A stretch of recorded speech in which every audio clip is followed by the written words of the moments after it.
We will get it. We don't need it. We don't want it. We'll probably destroy it after we get it, but we're not going to let them have it. ইরানের উচ্চমাত্রায় সমৃদ্ধ uranium ঘিরে আবারও মুখোমুখি অবস্থানে যাচ্ছে Washington ও Tehran. মার্কিন president Donald Trump ঘোষণা দিয়েছেন, ইরানে থাকা ইউরেনিয়াম যুক্তরাষ্ট্র নিজেদের নিয়ন্ত্রণে নেবে এবং প্রয়োজনে তা ধ্বংসও করা হবে। হোয়াইট হাউসে সাংবাদিকদের তিনি বলেন, তাদের কাছে এটা থাকতে দেয়া হবে না। জীবন অবাক না করলে কে করবে? 28% মিল্ক ফ্যাটের অবাক করার সাথে ফ্রেশ মিল্ক পাউডার। জীবন অবাক করুক প্রতিদিন। তবে এই বিষয়ে ইরান স্পষ্ট জানিয়ে দিয়েছে, কোনো অবস্থাতেই এই ইউরেনিয়াম দেশের বাইরে পাঠানো হবে না।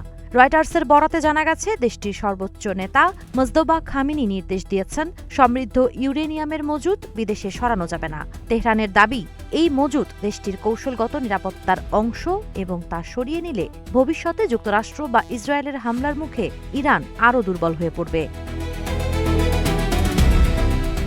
ইসরায়েলি কর্মকর্তাদের দাবি, ট্রাম্প তাদের আশ্বাস দিয়েছেন, সম্ভাব্য যে কোনো শান্তি চুক্তিতে ইরানের ইউরেনিয়াম বিদেশে সরিয়ে নেওয়ার বিষয়টি অন্তর্ভুক্ত থাকবে।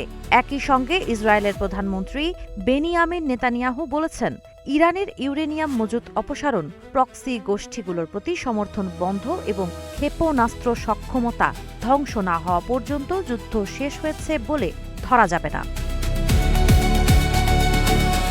পশ্চিমা দেশগুলোর অভিযোগ, ইরান 60% পর্যন্ত ইউরেনিয়াম সমৃদ্ধ করছে, যা বেসামরিক ব্যবহারের জন্য প্রয়োজনের তুলনায় অনেক বেশি। যদিও পারমাণবিক অস্ত্র তৈরির অভিযোগ বরাবরই অস্বীকার করে আসছে তেহরান। ইউরেনিয়াম ইস্যুতে দুই পক্ষের অনড় অবস্থান চলমান শান্তি আলোচনা আরও জটিল করে তুলতে পারে। সাবা খান, নাগরিক প্রতিদিন।